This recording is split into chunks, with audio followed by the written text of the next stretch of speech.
Good morning, everyone, or whenever you're listening to this. My name is Samantha Ndesi. I gotta get better at that. My name's Ramoy George Phillip, the first. I just want to be good at sound effects. I mean, we have technology that can take Can I care tell of you that. about a sound effect that I am good at? Please. It's called swish. I played ball on Saturday morning. Was that Saturday morning? Friday morning. I fucking dominated. That's so extra in like the best way. It's just so ironic because like afterwards people are like, "Oh, I didn't see it coming, man. You're so good." I'm like, Work, Ramoy. is it because I'm brown and I'm balding and I'm chubby that you didn't see it coming? I don't know if that's what it was, but If they make a brown, bald, and chubby can't jump movie, I should be the star because I dominated out there. it depends on if they saw you knitting before. Maybe they were like, "Can a guy knit and play basketball?" The answer is yes. Yes. It's amazing. It's called being a polymath. It's called being a Renaissance man. It's called being Ramoy George Phillips first. Anyways, I dominated on this So one good. dude specifically. I think we may have played like 10 games of one-on-one. I won 9 of them. Damn. And I you know- just want to say shout out to him for continuing on. After 5, I would have been like, you know what? I'm just going to go ahead and go. And the reason, he's a good man. He kept playing. He kept trying. I kept dominating. And afterwards, he was like, yeah, like I respect, like there was no like animosity. And you know what I was thinking? Yeah. You should date this man. Oh, me. You talking about me? Yeah. Oh, okay. He's a good What's his man. name? We'll talk about it. Okay, yeah, probably not on the show. Cool. Yeah. I mean, I'm down. You know, I'm you are dating right single. now. I'm out here. You are. Oh, I know where this is going. Oh my God. Yeah, I mean, you know, dating has been interesting. You know, on the show we've talked a lot about like I have been on the show myself and been like, oh yeah, like guys shouldn't have to make the first move. Like, you know, like I feel like, you It's know, 21st century it's out here. 21st century, it's 2018, like, you know, equality, blah, blah, blah, blah, blah. You guys, it's a lot harder than it sounds. It's a lot harder than it sounds. You know, I'm doing a little bit of hollering on my own, and I'm finding myself in this situation with this lovely, lovely young man, and You can see yourself getting stressed the F out. it's difficult. Because I feel like when somebody is like really rambunctious and like, yeah, whatever, I could just go right up to them and be like, yo, like, what's up? Like, just holler and do my thing, you know? But if they're like sweet and thoughtful and like nice, It's a whole lot harder. I'm just like, I mean, I want to like I just want to like say something, you know, like suggesting a little like flirtation, but I'm like, is this going to come off the wrong way? Is he going to be offended? Like, am I going to like fuck up his whole space? And like, Does he like me? does he like me? And even if he likes me, does he want to take it slow? Does he want to move fast? Like, if I touch his knee, is that I just weird? want everybody Should to I say- back up, like, to last season. so hard. Or even, and earlier this season. I talked about that shit like 2 weeks ago. Talking about, With like, Imran. oh, just ask consent. It's so easy. What's the problem? Yada, yada, my yada. Now God. look at Sam right now. Oof. Dude, I'm when I not was trying like, to rub oh, it just in. be smooth. Just be smooth with it. It's not a problem. Just ask for consent. Just be smooth. Girl. Oof. Oh, my God. Being Yeah, smooth is harder than we think. it's, you know, and, you know, I just want to take a moment, like, shout out to you guys because you guys have been dealing with this for, like, centuries of just kind of, like, gauging if it's okay to make any type of verbal and or physical move. And trust me, last night I was like, listen, this is difficult. And in the end, I didn't even make a move. I just went home and thought about myself. Fucking thought about it and was like, fuck. So anyway, I may or may not be keeping you guys posted. Hopefully And I the may man or in may question be does not swishing on listen dudes and passing them off to Samantha. to this podcast until like months from now, until we know if the situation has been made, has been broken. Anyway, all right, cool. So, I mean, you guys, it's the last show of the season. And it's crazy. Yeah. Well, I mean, you know, it's been really great to have so many awesome guests and you know, people have come through and like shared their work, their experiences, their tips, you know, for the freedom of men from the performance of masculinity. And there've been so many awesome things, and it really feels like we've barely scratched the surface, you know, and like I just want to give like, you know, various shout outs. Oh my God. Like, so many cool people. Just we've so talked to. many amazing people. Doing incredible work, living incredible lives, You know. inspiring. So we had Alejo Rodriguez come in and drop knowledge and wisdom on his lived experience and his education about incarceration and, you know, reentry for former prisoners. And then we've got, you know, we had Julie Henderson and Halston Bruce come through and get us connected. Oh, I'd swish on Julie. I just want to. Anyway, Ramoy, sorry. I don't know if you would. Oh, Julie, if you're ever listening to this, I just want to know. I want to tell you, I would swish She might whip that ass. But yeah, I mean, there was the first time that we really got to have a conversation with women about the performance of masculinity, which was awesome. And then we got Dr. Lou, who really put it all together for us in terms of like white supremacy, and minority masculinity, right? What that's like. Dr. Cartman painting a picture of like actually linking that applicably, like how that actually plays out in real life for Black men and boys in educational contexts, in various contexts. And then we got our own in-house therapist, our resident therapist. Yeah, Justin Leor. Shout out to Justin, so it was dope. Yeah, I mean, we finally got the chance to talk about romance, which we can learn is very applicable right now. As I'm finding out my damn self. We talked about getting the girl with, Imran Siddiqui, and we connected to the importance of having spaces in which trans men can not only connect with one another, but keep each other and themselves accountable. There have been so many amazing people coming through. Shout out to Ryan, by the way. Apparently, it was his birthday yesterday. Ryan Holmes? Yeah. Shout out to Ryan Holmes. I didn't catch you at the beach yesterday, but I was at the beach looking for you, so happy birthday. Shout out to Ryan Holmes. There's been so many incredible people coming through this show for such a rich season, and we're so grateful for everyone showing us love, and especially for doing the important work, and that's the most important part, doing that work they're doing and we're doing to create a more equal society. I know. And we talk about immigration, too, which applies to both of us and applies to probably a lot of people out there, so that was dope, too. But we're not done quite yet. Today, we're actually super excited to close out our season with fellow podcaster Mark Pagán, who has a show that also tackles masculinity. So Mark is the host of Other Men Need Help. It's a podcast that explores masculinity and the connections between men and the connections with the people in their lives, and also how men avoid accountability. This is a different rec quote. Avoid accountability, cling to power, mask insecurities, and quietly scream for connection. I love the scream for connection part of that. And that's what I'm really excited to talk about today, or we are really excited to talk about today. Speaking for more. I'm just excited to talk about Blueies and what was his name? Oh, what was Dylan? Dylan. Oh, right, obviously. I'm excited to talk about Dylan. I know Dylan. I think we all have a Dylan. Yeah. Anyways, goddamn Dylan. So besides, being a fellow podcaster here in Brooklyn, you've earned quite a few accolades, including being Moth Story Slam winner for all the Moth fans out there, and having your work and performances be in a lot of different festivals. So it's really exciting to have you here, and thank you for coming. Thank you for having me. Yeah. So let's get right into it, right? So your show is like super fun, and I think like it just has you smiling and like giggling to yourself the whole time. It's nice, right? It's like a good, it broaches a very important topic, but it's like in a way that's like super accessible and like makes it easy to get. I feel like here we get a little heavy a little bit on the show. And so, I just appreciate that it's like a really good balance of like humor but also meaningful exploration. So thank you. Yeah, no, it's like, it's awesome. So how did you get started? Like, why did you get started doing the show? I think there's a number of origin points, but like I won't go to like, well, when I was 5 and my dad and all of that. I think recently for me, in terms of a media consumer and a media maker, I just was finding a bit of a void in accountability and real accountability and also playful accountability. So I'm fascinated by, I just stare at men. Like I just stare at what they're doing. And part of it is, honestly, a lot of it's competition. Like what could I be doing better? But a lot of times it's sort of like me making notes like, that is really attractive. I have to try that. And what I'm fascinated by, especially with like men's culture in media, is a lot of it is so prescriptive.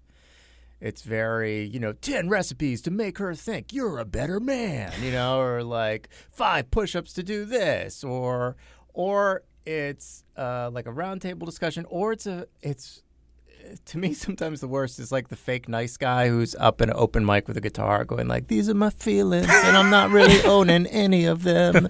I'm just a sad guy, but I ghosted on her, but you won't know that because I'm controlling the narrative.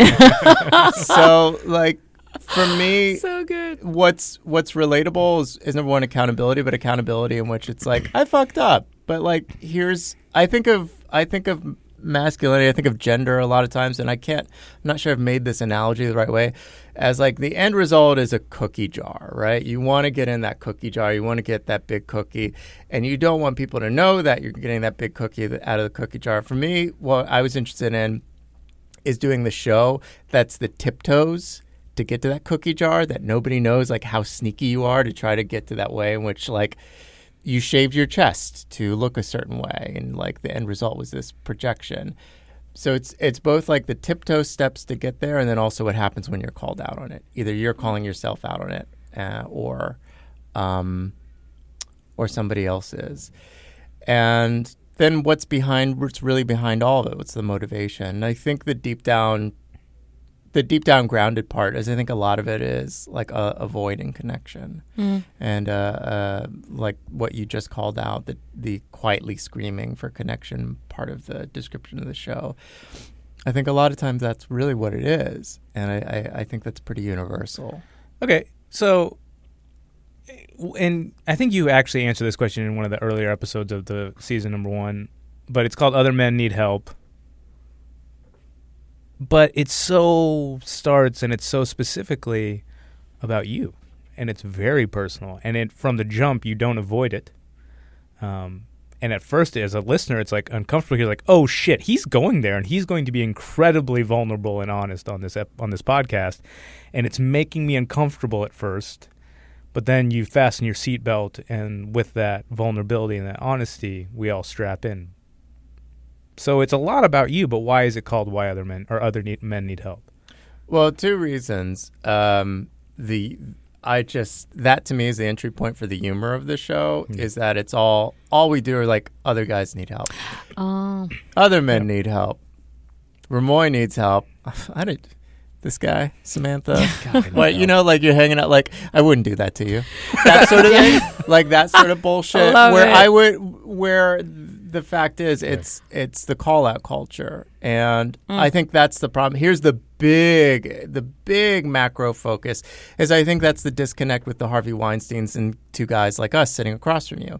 Is it's very easy for me to say, well, I will never have that kind of money. Yeah, I don't work with a Gwyneth Paltrow. I would never rape somebody. But I've ghosted people. It's the thread. The thread is still connected there. Like it's still part of the same system. So it's very easy for, even with a Harvey Weinstein, as far a throw as that is, to be like, the other men need help. I don't. The other side of it too is I don't want to hear male commentary unless there's ownership. I don't give a shit. Like unless same thing as religion. Like unless you're getting up there and being like, this is how I'm facing the existential void as well. And I went and got 4 ice creams yesterday because I as well don't know if God exists or whatever it is. If you're saying that from the pulpit, I'm like, all right, I'm coming to church every week.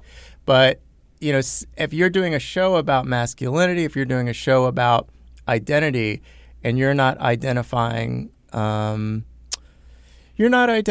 conflicts within yourself, I don't trust you. So if I'm going to be doing it, if I want to also to develop trust with an audience, but also like if it's a show about accountability, I'm not going to be sitting out here doing call out culture. So the title "Other Men Need Help" is pretty tongue in cheek. I think some people have read it and I've approached them and be like, "Do you want to be on this show called Other Men Need Help?" And they're like, "Well, what's so wrong with you?" And I'm like, "You just listen to the first season." It's not about it's really, I'm the other man. I need help. And the hope is that by sharing, at least for the first season, one perspective, is that everybody can kind of lean in and go like, I do that too. Or here's where I need some help. Exactly. And because your show is so personal, we get to experience these like nice moments where the need to perform, which we're always talking about, falls away, and men can really connect. And that's what I was talking about in that earlier question. Like, you're so incredibly honest and forthright, it allows for people to just buckle in and then enjoy the ride, and then also see within themselves certain issues or certain traits or certain performances, right?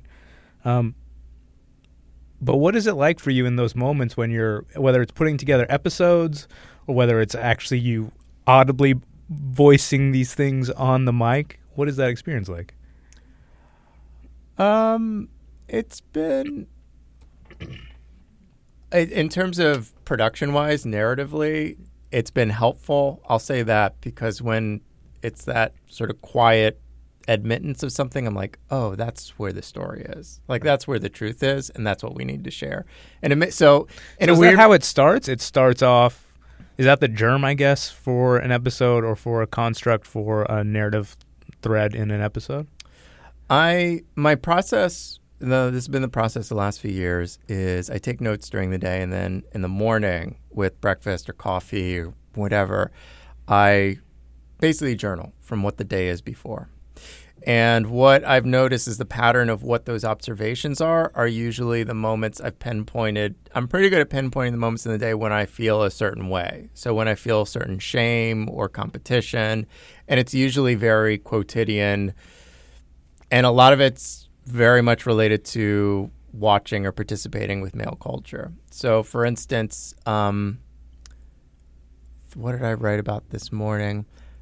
I don't know that this would go into an episode. But this morning, my girlfriend and I went to go get wine last night. We went to the wine shop, and the French wine owner kept talking to the guy who was ahead of us and was like, oh, no, I'm going to tell you guys something that I observed this weekend. This is even better. Here we this go. Is Excited, even better. Let's do this. So You can't see this, but Mark is really excited. And this is going to get back to the germ of an idea. Or maybe you will see this. This is going to get back to what you asked me about. Yeah. I biked home from an event on Saturday, and the first pause that I had on my bike was blocks and blocks away from where I started, and it was a stoplight in Dumbo in Brooklyn.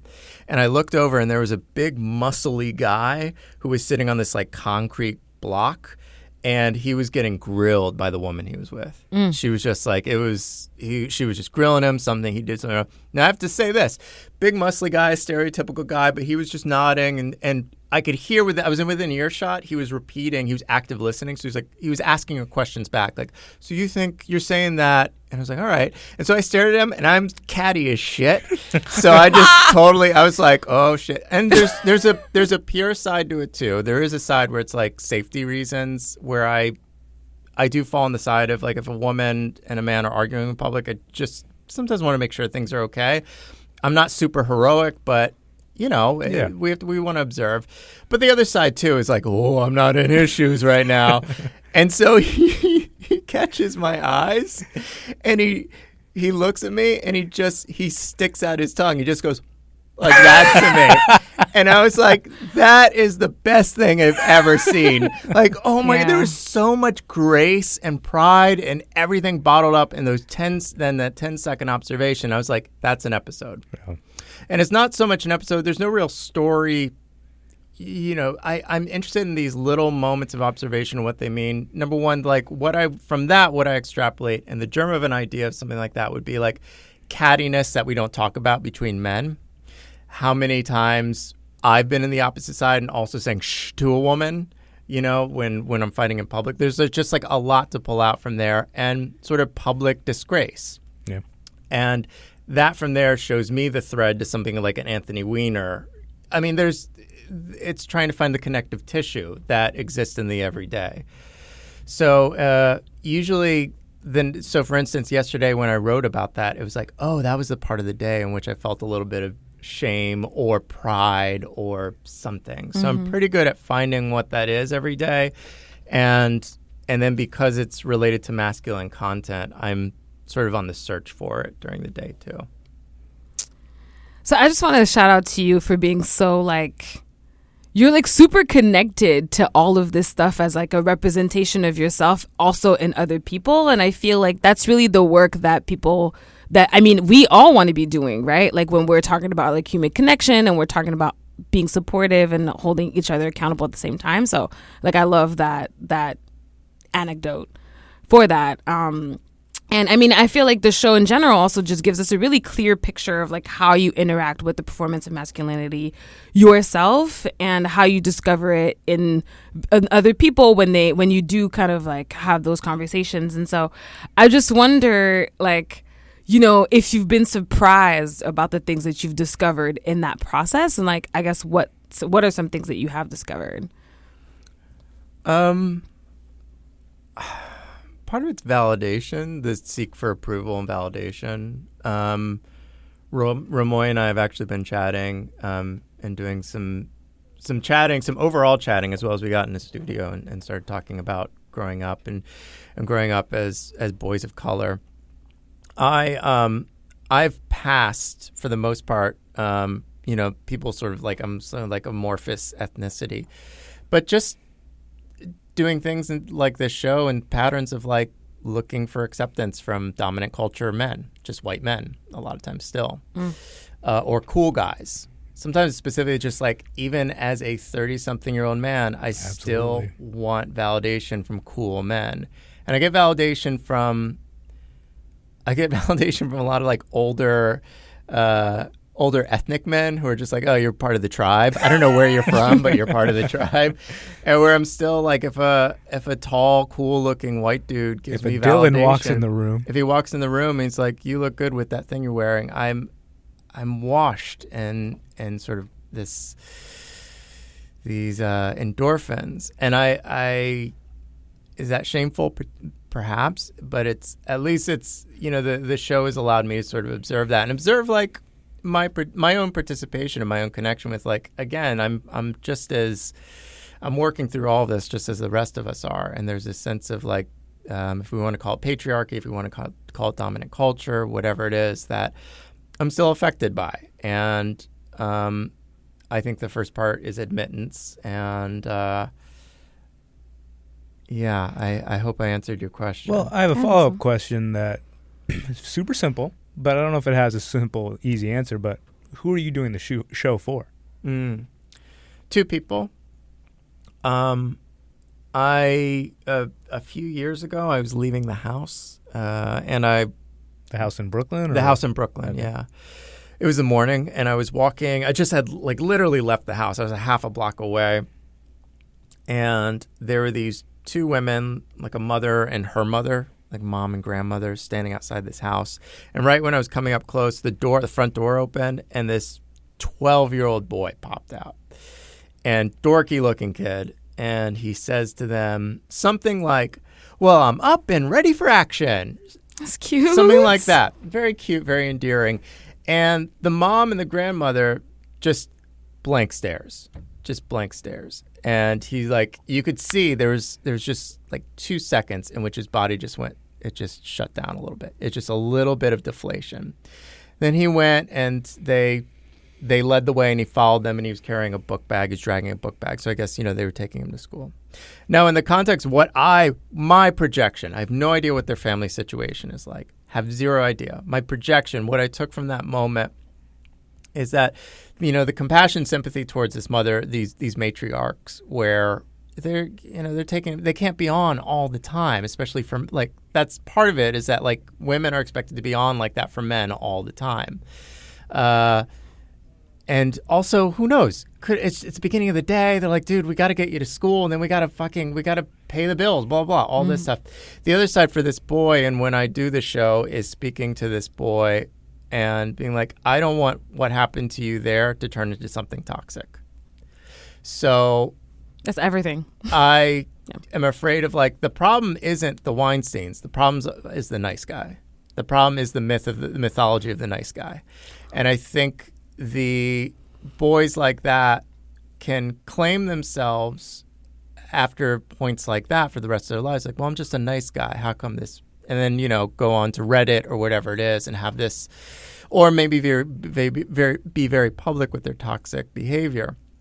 The other person, so I speak specifically to this 12, 13-year-old boy.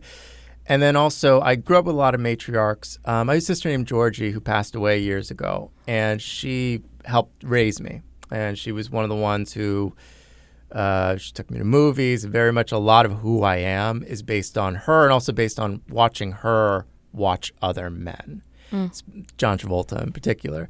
But she loved, and she passed away years ago. And part of my dialogue is making her laugh, but also whenever I write something, it's for her to be like, that's bullshit. Be honest, Mark. So she's sort of my barometer in a way, to feel like she's heard and feel like this boy is heard and also not alone.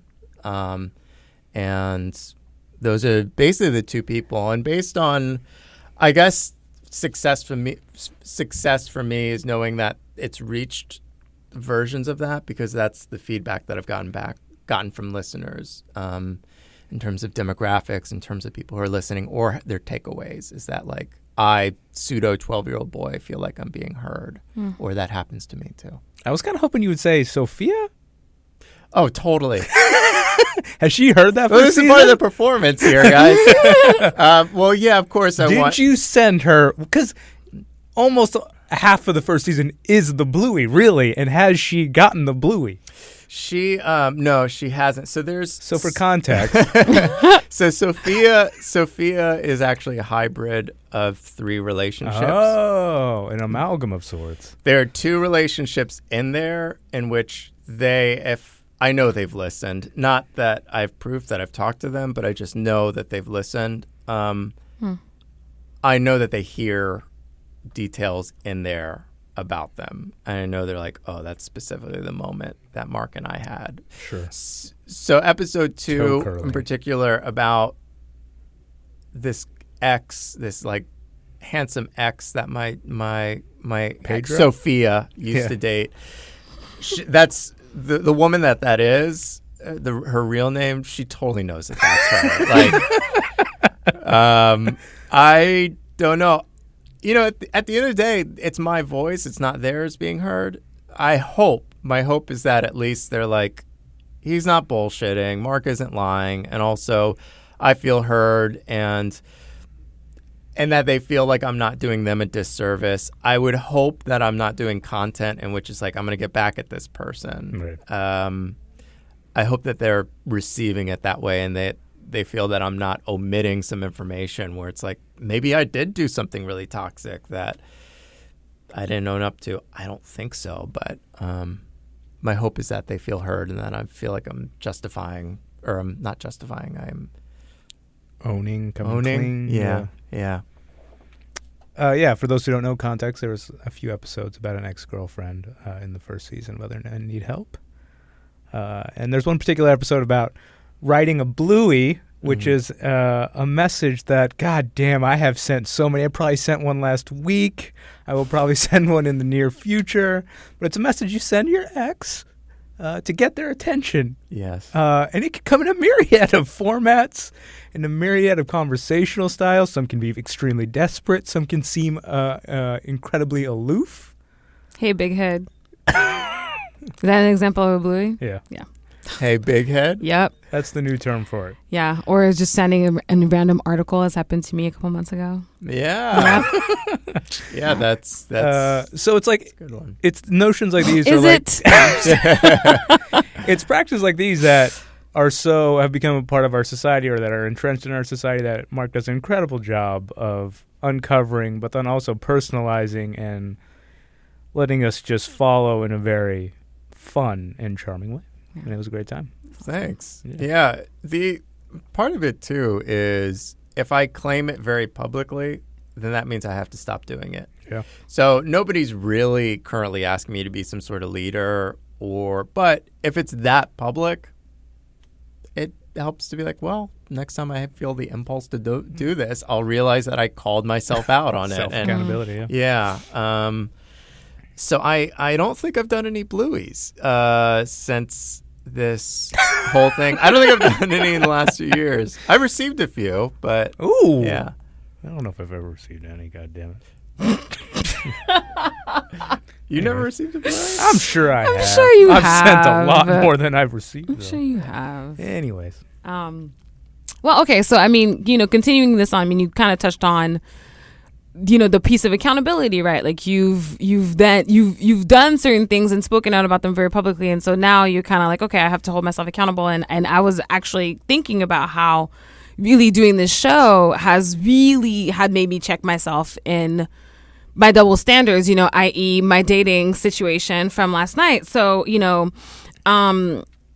I guess since we've already kind of answered this question, I wonder if in your conversations with other men about the show, conversations about, like, if you've noticed that they've started to call themselves out, or they kind of noticed that they've really taken on, like, okay, like I had this conversation with Mark, and now I see very poignantly how this is something that I do. Like, how has that been? A little bit, mostly once an episode airs or once somebody listens to it, they've gotten in touch and felt that it's safe to share that they do that as well. The fortunate, unfortunate part of my life, and I'm part of doing this show, is that I, at this point as an adult, have surrounded myself. The men in my life are fairly self-aware. They are, it looks like, if I did sort of analyze my friend group, a lot of them have done some pretty good reflective work. They're inherently men of a certain sensitive ilk.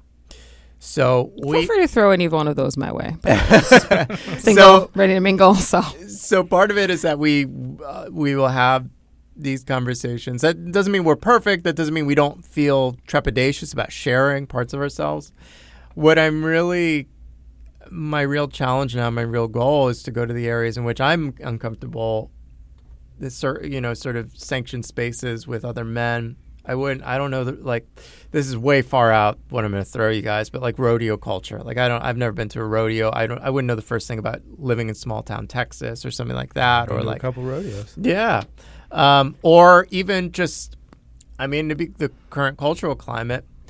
I live in a progressive area with a progressive friend group. I don't have a lot of red statey Trumpian people. And I feel like that's a disservice to me. It's a disservice to everybody. And also it's a disservice to my my stereotypes are that, like, a lot of these are super alpha, inhibited men. What's the truth to that? I don't know. So I'd like to speak to more men that are outside of my comfort zone and outside of just my social circle to see where men are at with and especially in the cultural climate of post-Me Too, where maybe a lot of men are analyzing. Maybe a lot of men are more reflective. I do think this has been interesting, which I didn't expect, and especially with working on this second season. And this is not all men, but this is a lot of men that I've talked to, is that there is a admitted void in their friendships with other men, and a deep desire for more connectedness, and also sort of acknowledging that they have these friends, these men in their life, but they're just as scared to talk to them about how they're feeling as they feel the men are across from them, where it's like, well, why don't you try? Like, well, I don't know. And I'm guilty of that too. That's what we're currently exploring right now. Cool. What about you, Roy? Yeah. What I really appreciate about Mark's show, and I've been ringing that bell constantly as we talk, is like the honesty. I've always been a big fan of honesty. A lot of media shows, whatever, you find people, talking heads, talking in a way that is a projection of what they want to hold accountable within society as a whole, but not imposing that same accountability on themselves, or at least being forthright with it, correct? But you have just this incredible layer of honesty that is from the jump apparent and right there. Yeah. And I try to hold myself to that, and I try to be honest on this show. And I'll say things on the show, and then like a week later, a situation will come up and be like, oh, I said that. Yep. So I tried to be honest in the past, but now I really got to be honest with myself, and I got to confront myself within this situation that I made sound real like cut and dry on the air, but it's a lot more complex than that. But I still got to own myself and own my responsibility to this, and to myself, and to what I said. So it's been a really fun exercise in that, in owning the responsibility you claimed and following through with that. But it's also turned on a switch to where it's always on, and which is a really exciting and an exciting new way to live. But because before it was kind of subtly there, like wokeness or whatever we want to call it, right? But that performance of masculinity and being in tune with it is now always there, and it's at a high frequency. And so when I see it, especially within myself, I can check myself within it. It's such a nice new way to live. And I think there are a lot of men that are starting, a lot of men who have, because of Me Too, have always had this there, but it's up to a new frequency within themselves, and they are now starting to own it within themselves, and I think that's very exciting. It is very exciting. Yeah, I would hope so. And I've only started this show within the last year, so some of these conversations have come from a production angle, but it seems that way. Yeah. Yeah. Again, it seems that way, and I hope it is less superficial, more so than it is like honest and real and tangible for each person within themselves, not as a performance. Because we could see an over conversation where this becomes the new performance, which we've talked about in the past, which is woke feminism. But for this to really be something at the core of a man or a masculine aligning person's core. Yeah. So all three of us have talked about, maybe later than sooner, but talking about doing this field experiment for the show about touch. And it's a fascinating exercise. But can you talk more about that, or just the idea for? Yeah, well, we decided we were going to do this next season around touch. And so season 2, right? Season 2. And we changed that a little bit, or we pushed it back a little bit for a few reasons. We're going to be focusing a bit more on vanity for this second season, roughly vanity and aging. Into that. And we're going to be pushing back some of these experiments because we'd like to do more work to have time to do things like this touch experiment. Part of that's coming from these conversations, which I've talked to you guys about, where there's a deep desire for more connected relationships, and we'd like to spend more time with subjects to be able to chart the ways in which people are receiving affection and how the ways they're communicating with people in their lives. But what I had gotten in touch with you guys about was I wanted to do some comparisons with the ways men and women receive and give touch in their daily lives. I think we want to currently I'm also, and I wanted to figure out what specifically I'm interested in. I think there are areas in which men and women traverse every day, and they're very different. I don't know. I can't say how much somebody comes close to me to touch me or to feel their body up against mine versus a woman's. I would assume much less. I would assume. Did you guys see the video of the baseball players? Yeah. Yep. So these two baseball players, do you remember what team it was? I reposted it with knowing shit about baseball. I don't know shit about baseball. But two baseball players in the dugout, both Dominican dudes, Dominican or Caribbean, Afro-Caribbean guys. They were in the dugout. Camera was on them. And I think postscript is that one of them, and I'm not sure if this is confirmed, one of them had just lost a mother. Yeah, it's kind of nebulous whether or not that actually happened. Yeah. People are still following up because people are like, we have to have a reason for this, but please continue. Yeah, so there's two men, and so I'll try to describe this with audio. Basically, one of the baseball players is cradling the other baseball player in his arms. So he's sitting on the bench. The other guy is below him a little bit, so his head is rested against his chest, and he has his hand on the back of his head, just massaging it a little bit, very nurturing, like you would with a baby. With a baby, yeah, basically. And they're doing it, and there's nobody else in the world. That's the vibe. That is the bubble around these two men. And the baseball commentators at the time were just, well, I guess I can't remember exactly what they said, but it was very condescending. Yeah. I guess somebody needed a hug. Oh, I don't know. And it went viral both because of the beauty within this moment, but also the discomfort that was happening. I mean, pretty much the first area of discomfort that people are pointing to are these commentators. And why is there such a public shaming of it doesn't matter whether there was a death or not. It's very human, basic physical affection. So I'm interested in, and I as well going to this ownership, going to this honesty, it's so easy to repost something like this and be like, this is beautiful. It is. Would I do that? I don't know. I don't know if I would, honestly, because of public judgment. You and I, you, Ramoy, and I aren't very close, but let's say we developed a close friendship. Or even if not, like, we're fond of each other. I don't have a problem giving you a hug or anything like that. But, in public, like, if we were to do something like that, I don't know. I think the most dangerous thing for a man to ask or that a man would feel that he could ask is hold me. No. I think that is the most dangerous thing. He could say, fight me, fuck me, kiss me. I want to go out with you. Would you go out with me? But the most dangerous thing you could ask a man or a woman, especially a man, is could you hold me? And I have never said that. Those words have never exited my mouth. Well, you talk about it in one of your episodes when your father passed away and your friend, I forgot his name, but he held you after, and you just sobbed in his chest for a long amount of time. And that was, you never spoke about it after that, or at least as per the episode, you never spoke about it after that. And you went on to just go watch a movie or something like that, and then it went on. But it was a moment that stuck with you.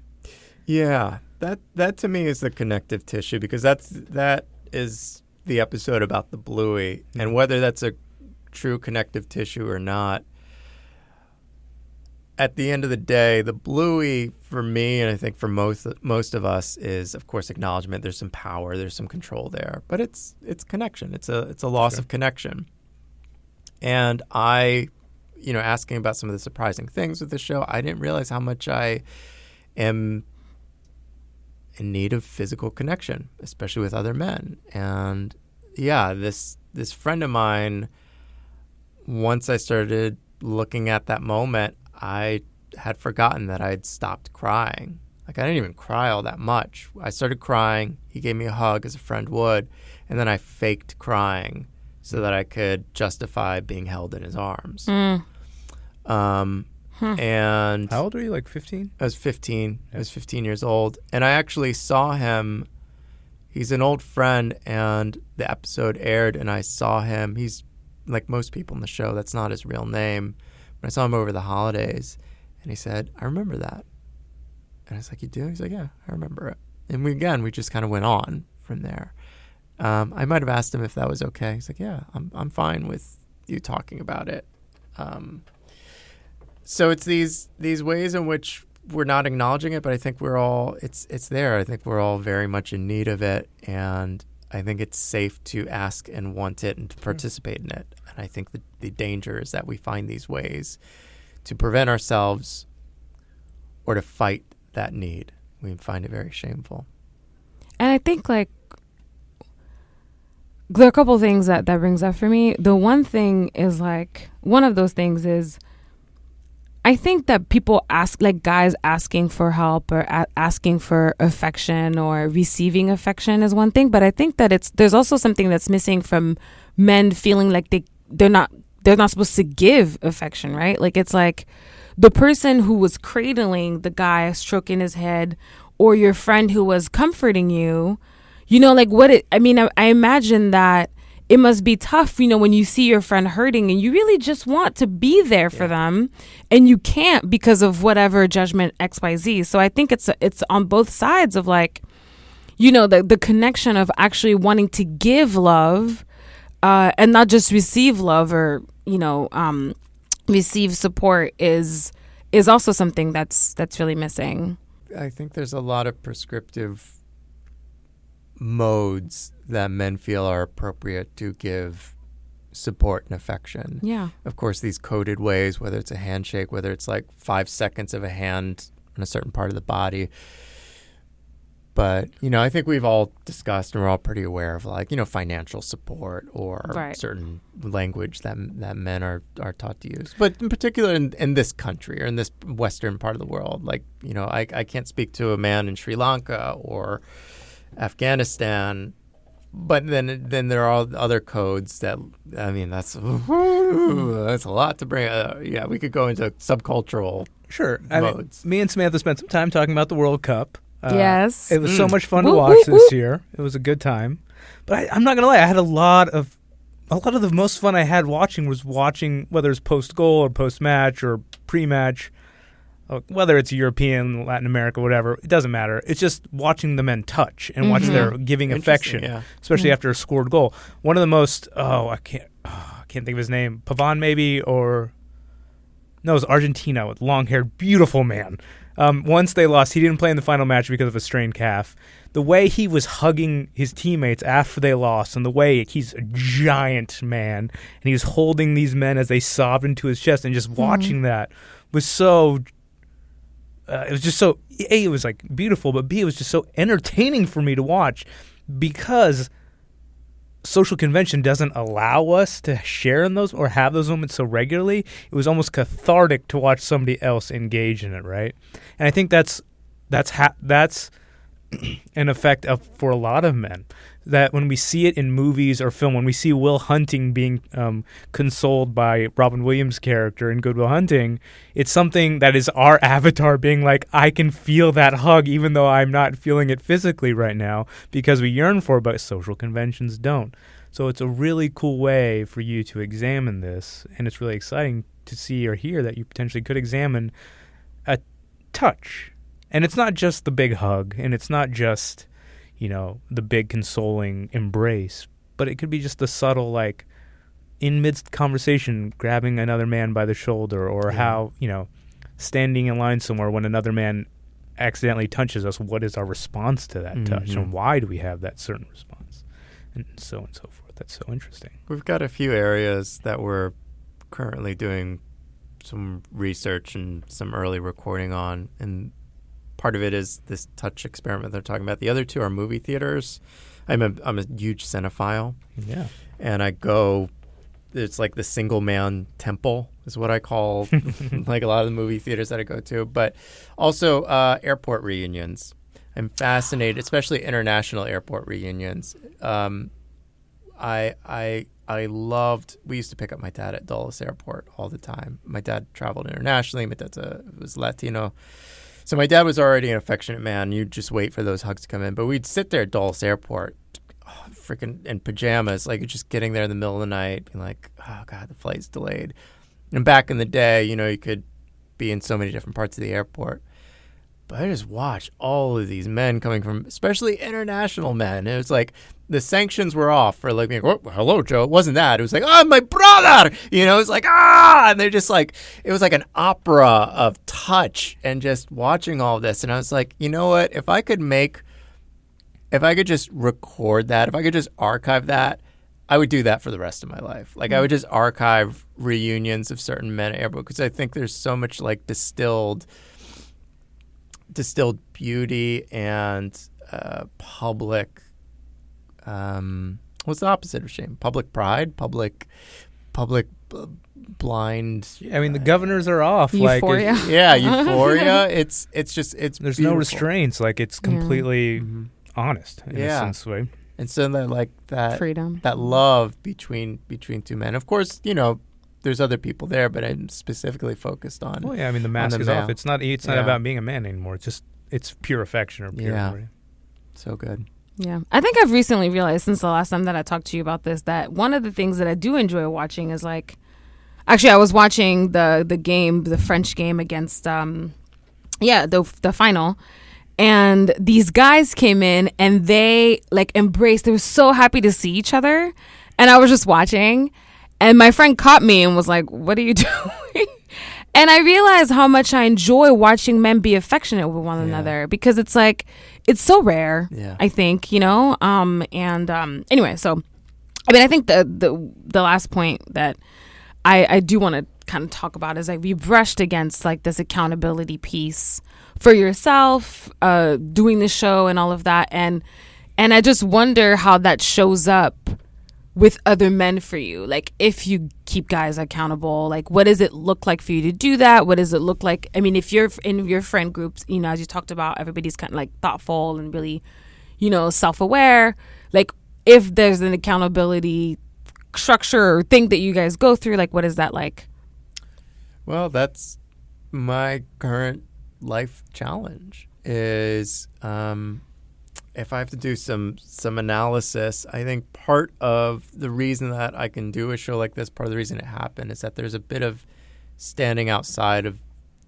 There's a bit of me pushing my face against the glass of masculinity, going like, I'm not sure I'm part of the group, although I am.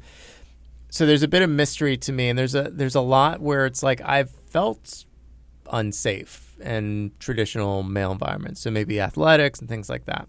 Why I bring that up is that the current challenge that I'm having in my life is I'm realizing there's so little training I've done to get into conflict with other men. And part of getting into conflict with other men is even just a disagreement of like, I don't like what you just did. I think that's misogynist. Now, I have a lot of friends who are pretty good at displaying, at least to me in our friendship, displaying like pretty reflective, sensitive modes of just participating in the world. But I went out to dinner a few weeks ago with a friend of mine, and she told me about issues in her relationship that are pretty toxic. And her partner is a friend of mine, a male friend of mine. And this is a situation which I will, as a friend, have to approach him. So him, and there are other men in my life, and then other men just in the public sphere, which I will just have to. This is just a personal challenge, and this is the role that all of us are going to have to start playing. But for me personally, it is a role of discomfort, and I seek male approval. I have for my whole life. And to call somebody out and risk losing that approval is the part of the challenge for me now. And realizing, anybody in this room would be like, well, is that real approval? Blah, blah, all that stuff. Like, I'm aware of it. But that is what the deep down part of me is. So, yes, I'm now encountering that and realizing that that's going to be my personal goal and challenge and growth. Sure. I think so. We've been having this conversation for 2 seasons now, almost a year and a half. You've been doing your show for a year. We're in the post-Me Too, post-Trump era. A lot of these conversations are being had, and a lot of the nastiness of the performance of masculinity is being brought to the surface, right? And we can have that conversation, and we can have it on mics, we can have it with our friends, we can be woke with one another. But the most challenging part is when we see it, especially within someone else, whether they're close to us personally or far removed as a stranger, what are the tools to actually call them out on that and actually have that uncomfortable conversation in order to make change within that person, within ourselves, within the community as a whole of men and masculinity? What are the tools for that? It's easy to have this conversation now, and it's getting easier to listen to one another. Now, how do we have the conversations about how to start affect real change? Yeah. I want to say one thing to that. I really agree with that. I think that's the tool part of it is really important, because if traditional male culture deep down creates a sense of isolation, you're asking men to create further isolation for themselves. Or at least that's the way maybe they see it psychologically, is that like, well, if I call this guy out, or if I call my father out, or if I do that, I am going to be even further alone and isolated. Yeah. So what are the ways in which, number one, we stop thinking of it that way? And what are the ways in which we can approach the men in our lives or the men in public about their behavior? Sure. Yeah. I don't know. The tool part of it is very important. I mean, this is the fun experiment, right? So we can have the conversations, but then how do we proactively and positively help everyone around us, give each other the toolkit, give each other just the simplest toolkits and the tools to be able to really do this work together. Mm. Yeah. Samantha, what's the answer? I have a tip. I mean, I don't know, but I think it goes back to what you were saying earlier, which is that, if you're being real and honest about it, you're going to be somebody who is like acknowledging and admitting like your own part in this, right? So like how you were talking about, I don't remember exactly the anecdote that you used, but you were saying like, if we're going to be having conversations about masculinity, we have to first acknowledge how we take part in perpetuating that specific performance and like the ways that we grapple with it, right? And I think you know, like this culture of accountability that's like, there's a difference between what, you know, what you've been mentioning, which is like the call out culture and partnership and actually shifting a context. And I think that, you know, part of like the first part of like holding somebody accountable is just acknowledging how we're holding ourselves accountable. You know, I mean, that's not an answer per se, but I think that might help. I think it's talking about that honesty and that honesty within yourself and that vulnerability to be honest is what you're pointing to. And it's a huge key to moving this conversation forward and moving and helping one another. And it's actually kind of starting with helping yourself, right? And I think that's what you're doing with your show, and you do so well. Yeah. And in a sense, it gives people the framework to start moving in that direction. Yeah. All right. Yeah. So where can people find your show, Mark, and where can they find you and all the work you're doing? Because you do so much more. Yeah, you do a lot of stuff. This is the main bulk of it right now. But yeah, I do a lot. I would, for the podcast itself, you can find it most places that you listen to podcasts, Apple Podcasts, and Stitcher, and SoundCloud, and Google Play. You can follow me on all the social media. I'm, Mark Pagán, Instagram, Twitter. Once I tweeted at Mark and he tweeted right back at me. He's great. I'm pretty good. He's social media savvy.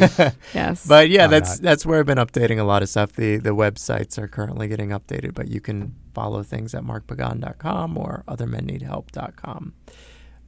Feel free to get in touch. We always love hearing from people who are listening. And if you have an idea for the show, or if you have somebody where it's like, you should talk to my uncle. He is a Trump-loving ballerina. We'd be like, wow, I perfect. want to talk to him. We want to talk to everybody, but you don't have to be that specific an outlier. Yeah. Awesome. Well, you guys, I mean, we're going to be posting, Mark's information on all of our social media channels, which Masculinity Pod on Twitter, Masculinity Podcast on Facebook. And we just want to thank you for being here, Mark. Thank you for having me. Yeah, thank you for sharing. I mean, this was like a very insightful, like your Mark's show is such very a funny, insightful. Cool guy. I love Yeah, him. it's great. He's It's like so charming. great. Yeah. He makes me guys are laugh. great. Can He you makes make me models giggle. just make models of the way You guys people should gotta behave? stop. This season this the 2 is just validation gonna be you so want? yeah, it's gonna be so bloated now because of all of this validation. Oh, the ego's getting huge in here. What? Other Men Need Help season 2. I need no help. Here are the ways that you can get Yeah. help. No, yeah. So I mean, this is great, and you guys, I mean, we just want to thank you for listening. This has been a really huge pleasure for us to actually have this conversation with amazing people, such as Mark, and to just keep this conversation along. And we just thank you for your support and for engaging in this conversation, because there's no way that we can actually affect change if we're not all actively participating, since we've all been kind of creating this context. So we just want to thank you for that. This has been Masculinity. My name is Samantha Zassi. Swish, swish. It's your boy, Ramoy George Phillip. Be first. Thank you for listening. Ciao. Ciao.